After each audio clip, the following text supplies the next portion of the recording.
On today's episode of The Watch, it's Star Wars, Star Wars, Star Wars, Star Wars. This is our preview pod. So Andy and I talk a little bit about what we're expecting from the new Star Wars movie, Last Jedi, where we think the franchise is going, what kind of hopes we have for Rian Johnson's film.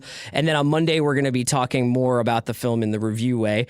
But that's not all. It's not all porgs here. We also talked to Megan Abbott, one of our favorite authors, and the author of Queenpin, which is our new Double Down book club selection. Megan has written for The Deuce. She's also an acclaimed novelist whose most recent novel, You Will Know Me, is excellent. She's also got a book called Dare Me, The Fever. She's really on a roll, but this is a 2007 novel she wrote. It's a slim novel. It's really punchy, and it's kind of has like a real Raymond Chandler, Dashiell Hammett noir feel. Andy and I loved it, so we wanted to talk to Megan about it. It's called Queenpin. You can go cop that. So that's the menu for today. Star Wars, Star Wars, Star Wars, and some Megan Abbott. I need support staff to clear the room. Stand up and walk, now. Hello, and welcome to The Watch. My name is Chris Ryan. I'm an editor at TheRinger.com, and joining me in the studio, he just got out of jail after beating the Porg importation charge. It's Andy Greenwald! It's a big weekend we're looking at. What's bail like for that? Ty Cobb get you off? Ty Cobb, yes. Shout Actually, out to him. The ghost of the dead baseball player got me off. Andy, we are recording this on a Monday. This is going up on Thursday. Today's episode of The Watch, we are going to be talking a little bit about our expectations heading into the Star Wars weekend. The Last Jedi, Star Wars weekend. We will obviously be diving deep on this for Monday's show. Generally, with Force Awakens and Rogue One, Yep. I was... you could say in a muck lather of anticipation. I love when you say that. I was very, very fired up. Incredible trailers, just a ton of like just built up years of wanting to see this world. Yeah. Not so much for this one. I feel like they have slow rolled the promo visually. So I hadn't really been feeling like I cannot wait. I can't believe this is happening until I saw over on Twitter over the weekend that they were making a for-year consideration case for Mark Hamill for Best Actor. Really? And I was like, oh, shit. Wow. Yeah. I got like the hair on the back of my neck stood up. Hamill's having a moment. So, look, we're not going to talk about what people are sort of saying about this movie yet. I want to talk about what we are looking for, because I think that this is kind of a crucial point, not only for the Star Wars franchise, but for a lot of these marquee franchises in Hollywood. Yep. We are for a lot of them, there is a sort of feeling of we're rounding third, say, for the concept we have of the Marvel Universe. I think will be changing over the next 2 years. For DC movies, they are obviously going to have to go through some sort of a reboot after Justice League's failures. There is a lot of like, we've got to set up the future movies. We've got to pay homage to the past movies going on. And then you've got Star Wars, arguably the biggest of all of them. And I think Force Awakens and Rogue One did a lot of work on the past. Force Awakens, in a lot of ways, is Star Wars karaoke. It sort of plays the hits. You have a lot of familiar faces. It has some very familiar beats. Rogue One had a lot. The highs of Rogue One are about as high as you can get, and the highest part of Rogue One was a friggin' prelude to A New Hope. Yep. So here we are. Last Jedi. Rian Johnson, who will also be directing a new trilogy of Star Wars films in the future, is helming it. He's arguably the best director to ever direct a Star Wars movie. I think you can make that case. And we will find out, are we boldly going somewhere else, or are we kind of running in place? You know, I was prepared to sit down and talk about this movie in a sort of a low-stakes way, because I think that Force Awakens, as you said, hit all the right buttons, did not leave me clamoring to know more about the life of the futures of Rey and Finn and the other characters in it. To be frank, I don't even remember my emotional engagement with them. Rey, yes, but the other characters, not so much. But as you were talking, and as I've been thinking about this, getting psyched up to see the movie, that might not be the case. There may actually be a lot riding on this, and I'm downplaying it. We live in an era where our favorite things, culturally, our favorite toys, I mean that not even pejoratively, are all slotted and scheduled well in advance. All of these movies are happening whether we like it or not. There will be more Marvel movies. There will be more DC movies. 15 more years of Star Wars movies. Many, many more years of Star Wars movies. They are annotated line items in shareholder reports. That's what they are. I realize as we've learned to sort of live with their presence in our lives and the outsized role that they play and our changing emotions towards them as they've changed from, oh my God, are we really getting this thing we want, to are we prepared to continue getting it? What we want most of all is the feeling, we want the ghost in the machine. We want a feeling of a hand on the wheel. And I think one of the reasons why Thor Ragnarok was so wildly praised, and I say this as someone who loved it, was because you could tell that that Taika Waititi made this movie. He somehow managed to make his mark on the behemoth. And what I realize, what I do want, and actually means a lot to me here, is I would like to see Rian Johnson's movie, separate and apart from this is episode 8. Right. To me, the most important part actually is his role in it, and what that says about the future of the franchise and the future of franchise management. A lot hangs in the balance, because unlike everything else, certainly everything else to come from Star Wars, he's either done such a good job or other circumstances were drawing her attention. But Kathleen Kennedy, who runs the franchise now, has just said everything with her silence. She's let him alone. Yeah. He does not have, there are not 5 writers credited. There is 1. There were not secret editing room directors directing this. There was 1. Yeah. And we said before, the silence surrounding it can only be a good thing. The announcement, not that he's been fired, but that he's been given 3 more movies, can only be a good thing. It's a vote of confidence, considering the fact that Lord Miller got taken off of Han Solo, and there was re-edits and reshoots on Rogue One, and Josh Trank was fired, and there was there was a whole other Michael Arndt script for Force Awakens Colin that cast him on. is gone, and exactly. J.J. Abrams I mean, like, this back. is, and you know what? I've been doing a lot of research about some of the original films, and those were not smooth sailing productions. I just, if you're listening to this on Thursday, hopefully I will do my job and have this piece up on theringer.com this week about the outsized influence of Empire, not only on the Star Wars franchise, but on our collective imaginations about what second movies and trilogies can do, and what the dark sequel can be. And what the role of darkness in movies that are essentially light entertainment. The making of Empire Strikes Back was not like, it was beset by problems, not only in the fact that they were building swamps inside of sound stages in London and shooting in Norway, and people were cold, and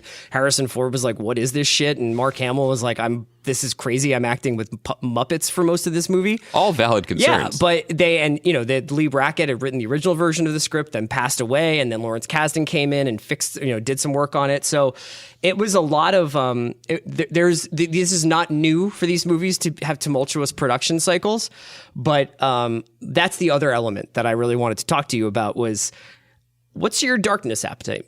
What do you think that we can possibly see in terms of pushing the boundaries of what you can make for a movie that's essentially made for 6-year-olds? I gotta say, it's almost difficult to answer that question, because I can't conceive of a darkness in this movie, because quite frankly, I don't care enough about these people yet. Yeah, and I think that's a ding on Force Awakens. On Force Awakens. There were a lot of things they had to accomplish in that movie, and almost all of the ones that mattered, certainly for a corporate bottom line, they accomplished. I'm sorry, I'm going to say something spoilery about Force Awakens, but Han Solo dies in that movie. Yeah. It feels, even that felt more like that was they've completed the circle. That made sense. It was a nod to, in as much as it was a nod to fathers and sons fighting on catwalks with lightsabers, it was also a nod to Harrison Ford wanting out of the original trilogy and having his wish finally be fulfilled. Every element of that felt it was as clinical as it was emotional. So I need this movie. There's a lot riding on it, because I need to be as invested in Finn and Rey and every single Porg. Like, I want to know the whole power structure of the Porg government, how they organize their society, in order to feel threatened by them. And that's a lot on him for that. What's your answer to your own question? Well, the last thing I think I'll just say about this in general is that when you go back and watch Empire, and I think this happens a lot as these film franchises start expanding, and if they truly invest in the Daisy Ridley, John Boyega, Adam Driver kind of trinity here, is that in Empire, most of the characters are not in the same place at the same time. Yeah, they're all spread out around the... It's essentially, it's more like what you kind of understand from television. Mm-hmm. It's more like Thrones, when you're like, okay, now we go here, and now we go here, and they're separate quests on and this season will mean more. Sort of coming together, but it's largely the further adventures of these people in completely different places. that's a challenge. And that's especially a challenge when you haven't had the emotional investment that you're talking about in this new set of characters, because you did have to sort of do all this legacy service. Now, I'm really, Daisy Ridley is a star, and like I think that she can carry this franchise. But I'm very curious to see how Rian Johnson deals with what will inevitably be like Daisy Ridley is over here, and John Boyega's over here, and here's Kylo Ren, and here's Oscar Isaac, and here's Carrie Fisher, and all this stuff. And what are we going to do with these characters? Yeah, I mean, one nice thing about this, because it's not grading, it's the opposite of grading on a curve, maybe, because we know of no major riffs or issues behind the scenes drama. We aren't watching this movie the way we were watching Force Awakens to see if the seams show. Right. We're not watching it the way we were watching Rogue One to see if we can tell where the reshoots happened or where the notes came down. Instead, we can do things like say, I love the aesthetics of this film so far, and I haven't seen it. I love the use of red in the trailer, in the posters. The tone of it feels very aesthetically interesting and compelling and pure. I think we talked about it. I said like it has like overtones of a Western to it. We can talk about how the cast. I mean, the strongest argument for Force Awakens before it came out and after it came out is if you just run down the IMDb page, I would see a movie with John Boyega, Oscar Isaac, Lupita Nyong'o, Donald Gleason, Doonal. We got to figure that out before we do another YouTube pod, certainly. Adam Driver, like this is a great cast. Sure. And then in this movie, you had Benicio del Toro, you had Laura Dern. I mean, that's really cool to see really those awesome. people in a movie. So there are a lot of small good things at work here, but I was going to say it is unique, but maybe it is just purely positive to say we are a day away from what is going to be the biggest movie of the year, both in terms of box office and in terms of cultural engagement. And the baseline that I'm bringing into it, and I think a lot of people are, is I am excited to see a good movie. Yep. And look, I'm as psyched to see Infinity War as the next Piker, but like saying I want to see a good movie that stands on its own, I'm not even bringing that playbook into the theater. The fact that we can say this, maybe we're all going to be disappointed, or maybe we're all going to be surprised in a way we don't, or maybe we're all going to be surprised. But the fact that we can say that going into this is pretty exciting. Okay, man. Andy, we're going to put a pin in the Star Wars talk. We're going to get to our conversation with Megan Abbott, author of Queenpin, our new Double Down Book Club selection, and a writer for The Deuce. So we'll get to that conversation after a quick word from our sponsors. Today's episode of The Watch is brought to you by Sonos. We've been talking about Sonos all year long on The Watch. It's a speaker system that really just maybe me and Andy fall back in love with music. It is just so awesome. It is the modern stereo. You have it in your house. It can play in different rooms. It can play different songs in different rooms, different volumes in different rooms. You can have a party. You can have one kind of music playing for you in one room, one kind of music playing for your roommate or your loved one in another room. It's perfect. And the only thing that we really wanted from Sonos was the ability to talk to it. And that's where Sonos One comes in. Sonos One blends great sound with Amazon Alexa, the easy-to-use voice service for hands-free control of your music and more. You can use your voice to play songs while you cook. You can tell Alexa to turn up the volume while you're in the shower. You can even request a lullaby out loud when you're tucking in the kids or you're tucking in yourself. Sometimes people want to hear a little bit of quiet bedtime music. I don't know. Play songs, turn on the lights, adjust the temperature, check the news and traffic, manage smart devices, and more with the helpful Amazon Alexa, all using a single Sonos speaker. And since Sonos is continually updating with new features, services, and skills, your music and voice options will both keep getting better and better over time. And now, Sonos is offering the listeners of The Watch 10% off one order of $2,500 or less for any product on Sonos.com. It's the holidays. Give you or someone you love the gift of music all over again. And why not have that Sonos One so you have somebody to talk to when you don't feel like talking to your family? The offer is available for a limited time only and cannot be combined with other discounts or promotions. Use the promo code WATCH10. That's capital WATCH10 at Sonos.com to receive this offer. We are so excited and happy to be joined once again by writer Megan Abbott. Megan, calling from New York again, thank you. How are you? Is it too cold? Are you in the middle of writing The Deuce Season 2? Paint a picture for us. Yes, I've been watching porn all day. It's exhausting. No, we are back in the room, but I'm not watching any porn yet. So, but everything is good. That's the carrot they dangle in front of the writers. It's not till week 7 that you get to watch it. It is. I did have an email exchange about accessing a particular movie actually today, so I guess I am back in it. So I'm looking for that Misty Beethoven. I'm not even. I guess I didn't even appreciate it from an aesthetic level. That as you research the Deuce, the type of porn and like the filming, the nature of it is going to change as well as you're going into the video era and things like that. Yes, no, definitely. Well, we, moving, a few years ahead, it's the sort of higher production values, better quality, but about to turn, and the Boogie Nights story. It's about to turn, into worse than it ever was when video arrives, and film doesn't mean anything, and so it's just actually an exciting moment in porn when it was sort of at its peak. I actually am curious because this actually segues nicely into Queenpin, but for you when you're writing, whether it's for screen or for a novel, how immersive is it? Are you only listening to music from the time period? Are you, do you have wall-to-wall carpeting now? I mean, have you started investigating real estate in the San Fernando Valley? I'm in it. I have my webcam on as we speak. No, I do. I do try to do that. Not every, Lisa, one of the other writers in the room, Lisa Lutz, she does not do that at all. Like, we're the opposite. I do it in my novels too.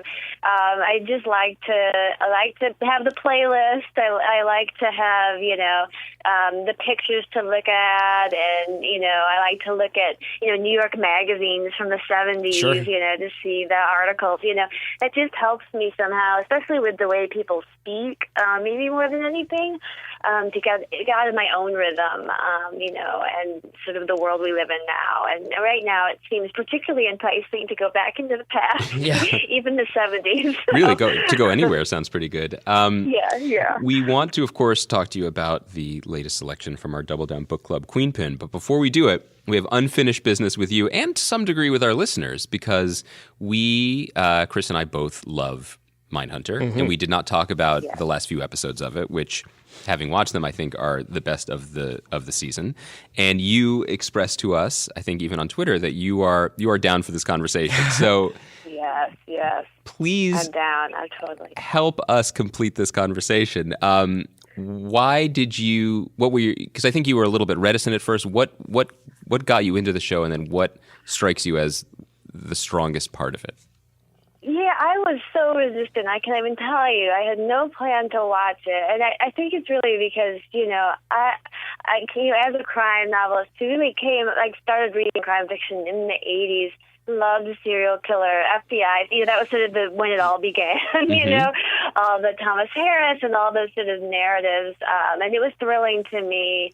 And the profiling was fascinating.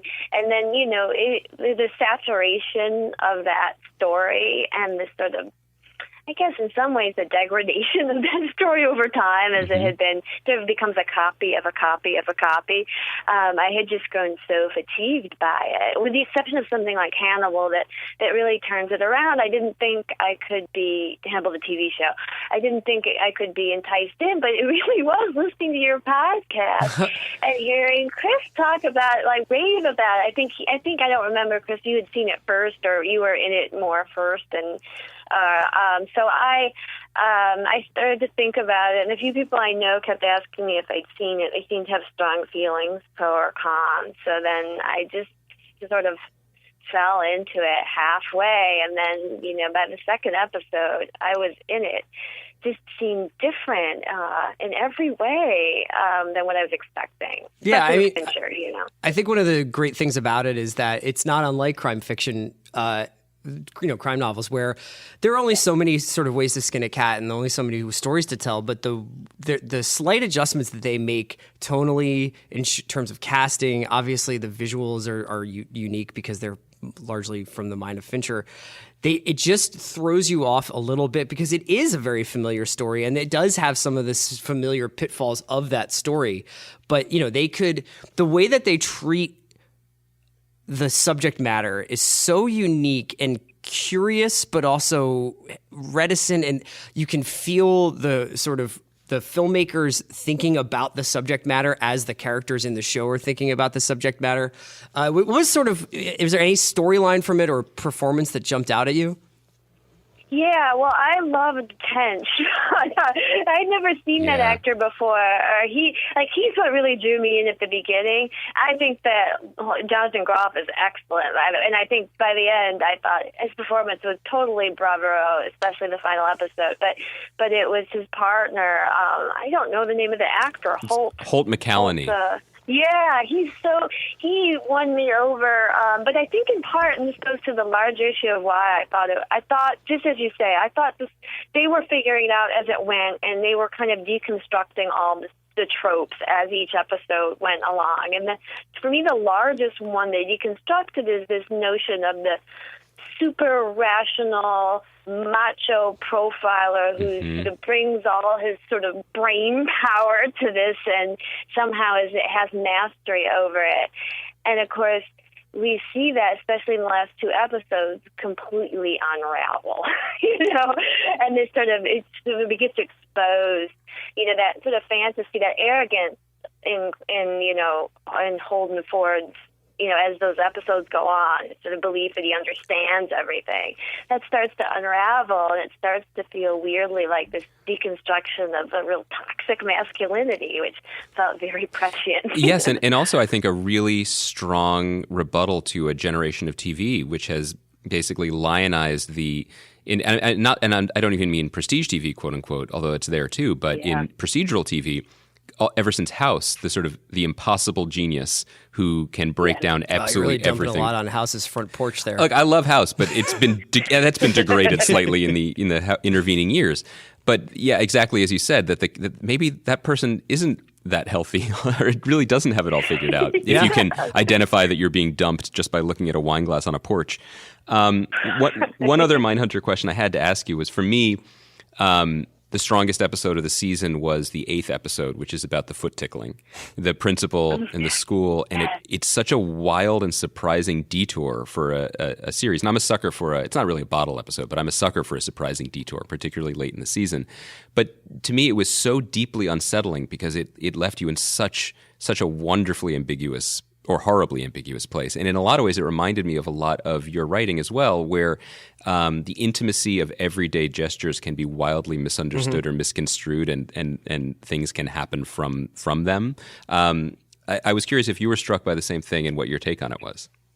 Yes, that's really when I felt it was going into this sort of whole second gear. Because to devote, no procedural or no sort of sexy show about FBI, even prestige sexy show would ever devote that much time to this weird high school principal and the character, Holden's sort of obsession with him. It was just so smart, and it was so it was really going somewhere in terms of things we think about now in terms of thought police, or when does desire become dangerous, and other things that are thought but not acted on, and how acted on do they need to be, and who's surveilling who here, because at that point, and then after that, Holden gets weirder and weirder, such that we reach the episode's final moment.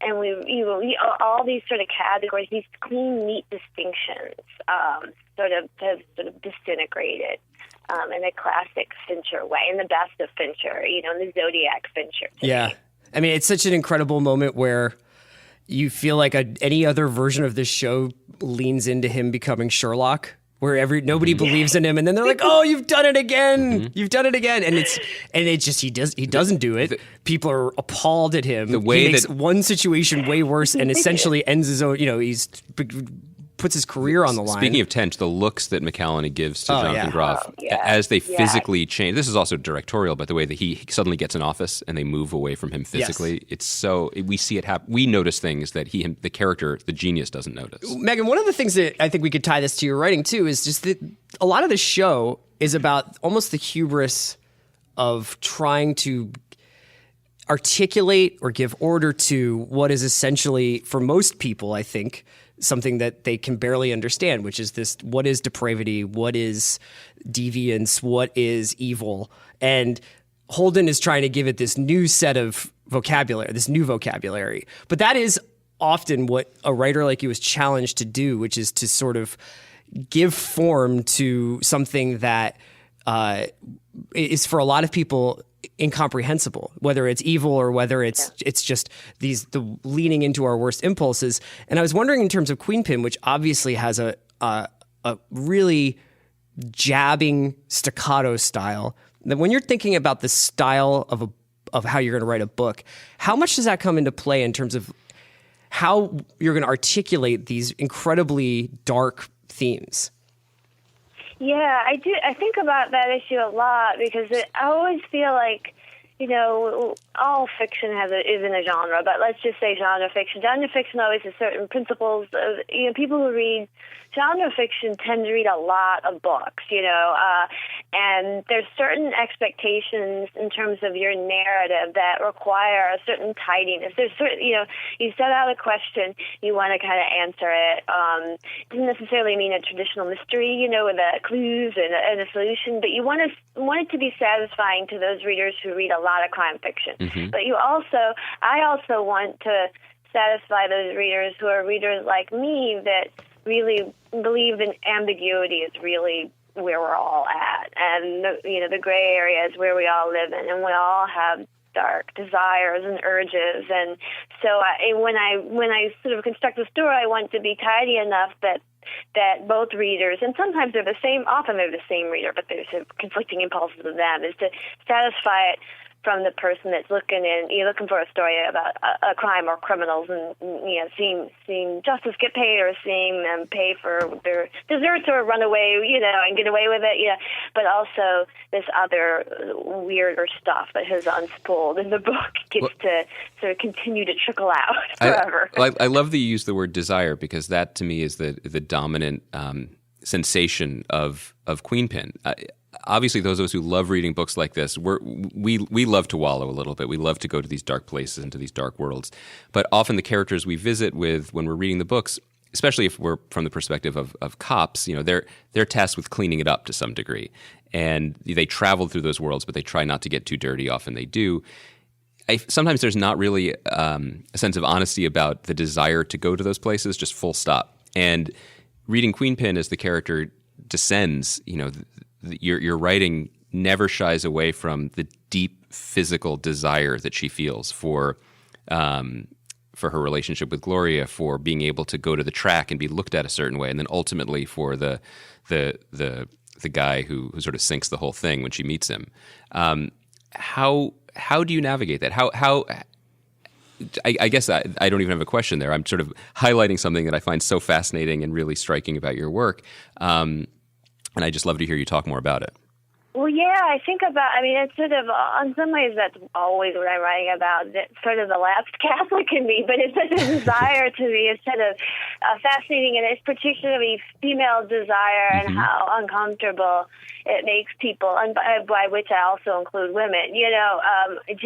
Noir in particular as a sort of strand of crime fiction is so much about male desire, and it's sort of dangers, but it's female desire is too dangerous to even fathom in most traditional noir fiction. It's not even there. The femme fatale is not really a real person. It's just a sort of projection of male anxiety, So, with Queenpin ones, like I wanted to show this sort of that female desire can be just as out of control, and in fact more, because it's subversive from the start. Women are not supposed to want things as much as men do, right? They're supposed to be the order. They're supposed to be the, Huck goes out on the river, and the women stay home on the shoreline. That's always the way it's been. Or John Wayne, goes out on his horse, and and the women are back, through the doorway, keeping the home front. So that's the sort of the land I want to live in, and not make it always perfect. And there's messes, and it's the narrator, she can't stop herself in the same way all those great noir men from Jim Thompson and David Goodis can't stop themselves. And so that all is sort of what I find interesting and just strange. It felt fresh to write that book, because I was sort of writing, taking all these tropes that when you're dealing with women, everything just looks a little different, and then some things don't look different at all. That's actually specifically what I wanted to ask you about. One of the great joys of noir books is that there are these wonderful and long-lasting tropes to play with, and we look forward to seeing them, and I think writers enjoy playing with them and playing against them. When you created your unnamed female protagonist and Gloria Denton, the titular Queenpin, what changed about the characters and about the tropes when you made them women and when you explored who they were specifically to this book? Yeah, because I really thought it would be, I really wanted to write in the vein of like the grifters, like aging criminal and protege. It's always men, and what would it be like if it were women? And it would be so wildly different. And in many ways, it just wasn't. It's just that people respond to it differently. There's still, like in any, literary mentor-student relationship, there's inevitably the betrayal. The student always betrays the mentor, and the mentor is always more vulnerable in some way, despite seeming to have all the power.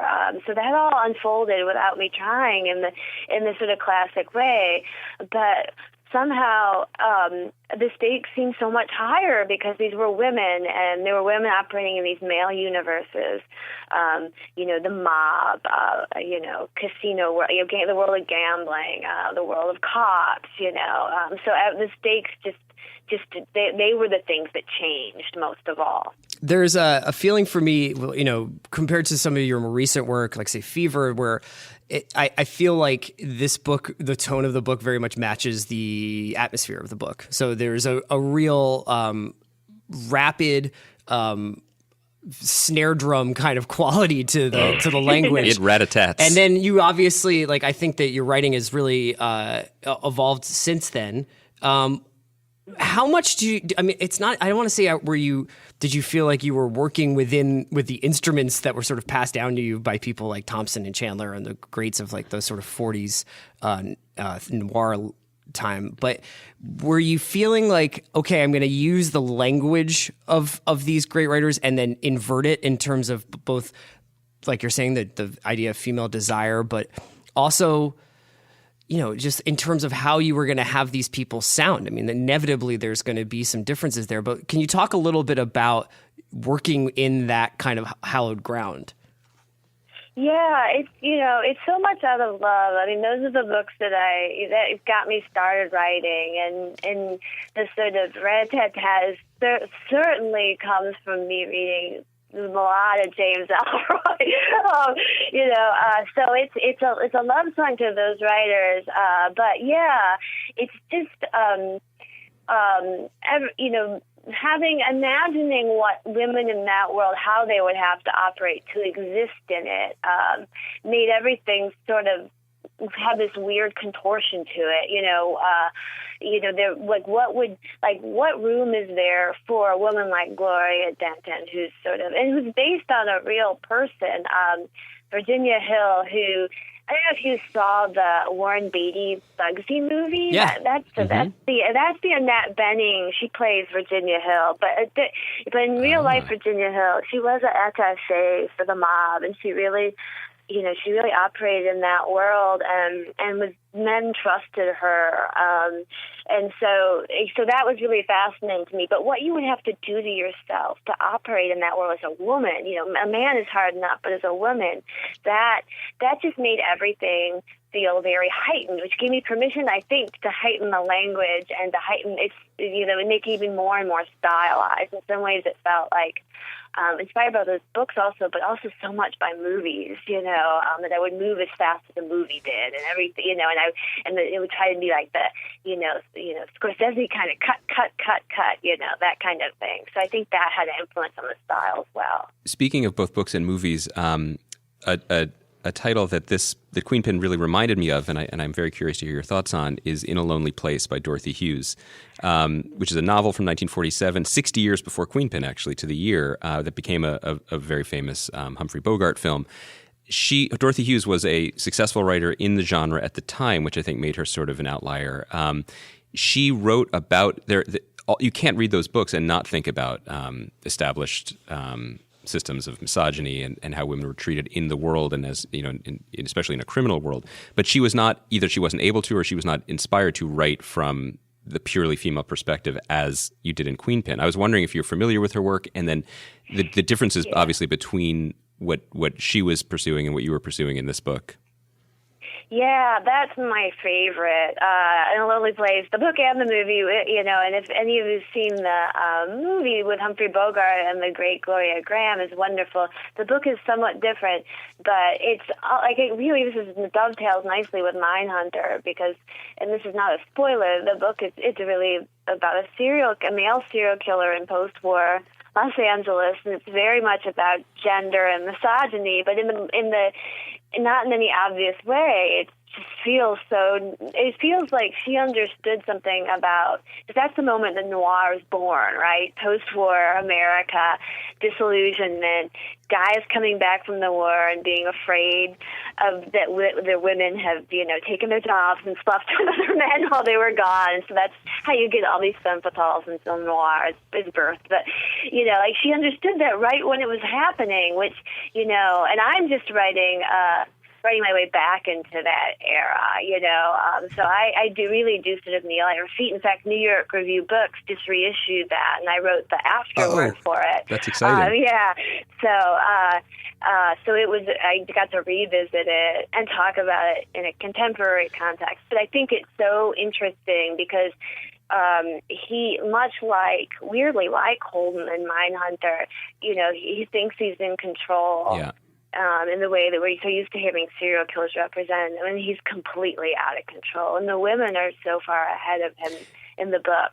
But I think that's why she can't use their POV to do the deconstruction she wants to do. She has to have the reader be with the killer. But I love to imagine her, writing, she didn't write that many books. She took a long break from motherhood, as women did and still do. But when she's just a fantastic writer. Her other book that I would recommend would be Expendable Man, which is also a male point of view, and is.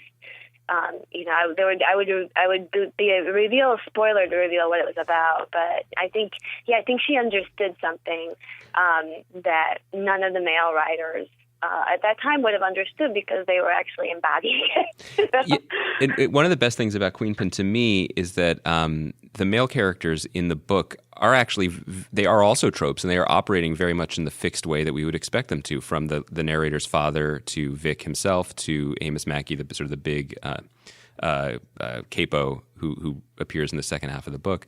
They are all know their roles and they're fixed in their roles. And what's fascinating about your protagonists, and Gloria to some degree, is that they have to be, I think, by the nature of society and gender, many things all at once all the time. And because of that, there's a range of, it would be charitable to call them options, but there are a range of possibilities for them that they need to be aware of, which changes the tenor of the story and their role in it.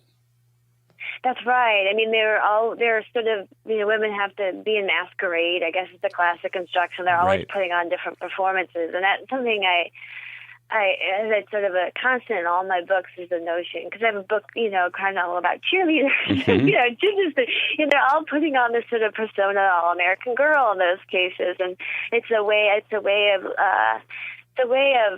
as Scorsese would say, it's smuggling in something more subversive. If you wear the mask of the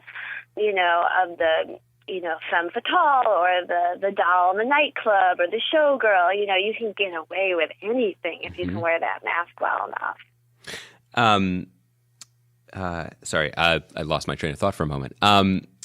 Recently, we had the writer Scott Frank on the podcast, and we were talking about Godless, the show on Netflix, and it's both a Western and a deconstruction of Westerns, but really a love letter to Westerns. And as someone, I've appreciated many Westerns, but I sometimes find it hard to find my way into it.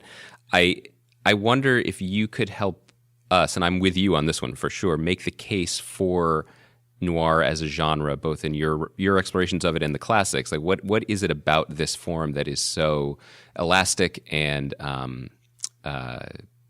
adaptable and something that has thrived for so long for people who maybe haven't engaged with the books, or maybe sort of can't see past the cliches of the private eye behind the smoky glass. Right. No, I think about that a lot. I mean, because I've taught them a few times, and it's always the first day with the book, or if I show them a clip from Postman Always Rings Twice or Double Indemnity or something, everyone laughs at first and rolls their eyes, and then you usually have to push past that because they don't understand often that these aren't cliches. This is actually the first time anyone ever said this. Right. And everything. They've only heard the bad versions or hopefully the good versions, like, Coen Brothers sort of iterations of this. But I think that ultimately I've taught In a Lonely Place, and that's always a big favorite, or I've taught Hammett or Raymond Chandler or James M. Cain. And the thing that I think works is that these are really eternal things. They're all about desire, fear, greed, lust, revenge. They're in the Bible and before, right? They're always there. They never date, and these are books that's what they're about. That's that's just stripped down, right to where we all live, Mm-hmm. And I think there's this reputation I think they have because of certain of them that they're bleak books or dark books. Dark in a way, but most of them, I think have a lot of humor. Certainly you can't read, Raymond Chandler or Dashiell Hammett without laughing. But there's also a real glamour and romance to them. And they're a lot about gender, and they're a lot about power and stuff that is very of the moment too. So I think that they don't date other than the initial trappings. If you can push past 2 pages, when people are sort of, and then you see that slang is actually this great gift. It starts to seem fun, and and that's sort of a way to sort of bring you in. I mean, what was the first one you guys read? The first sort of classic. I think Chandler. I think Chandler first, and then and then I went into David Goodis, and then Hughes, and then sort of fell down a well. But Chandler, you read it and you're like, this is just great literature. It's just it's such a blast. And I actually was curious about that, if this was as much fun to write as it is to read. Yeah, with the caveat that writing that writing is never fun. But I admit, as much as writing can never be fun, but to me it is, because I watched these movies when I was a kid. I grew up with them. I write, I really repeat some of the scenes and just tweak them, because I just are so burned in my brain from, Sunset Boulevard or, any of these. They're so wired in. So it is like getting to, in my case, sort of getting to walk into your dream, in some way and play around there. It feels like you're given permission. You have the blue key, as you'd say in David Lynch land, if there's someone else, there's someone, he's another one who really understands noir and repurposes it so beautifully. Well, I think you said it best. There is surprising amount of power in playing roles and putting on the costume and putting on the makeup, and what the access that you can gain from that to levels of society or to parts of people's brains, depending on your job. Well, it's really exciting. Megan, thank you so much for talking to us about it. I loved reading Queenpin. I think probably a lot of our listeners did as well. You have a new book coming out in 2018, the first part of the year, correct? July, I think. I always get filled with dread. So, July. July is correct. And what's it called, the new one? It's called Give Me Your Hand. That's good and ominous. And it's very noir. This one, because it came out of last year, so it takes a dark turn. As I think we're all ready for that now, unfortunately. But I very much hope that you will join us again to talk about the new book, and then maybe the second season of The Deuce, and also whatever other random TV criticism that you would like to share. This is a safe space for it. Oh, that's great. No, I love listening to you guys. It's been such a pleasure, and you've turned me on to so many things, so I'm thrilled. Well, thank you so much, Megan.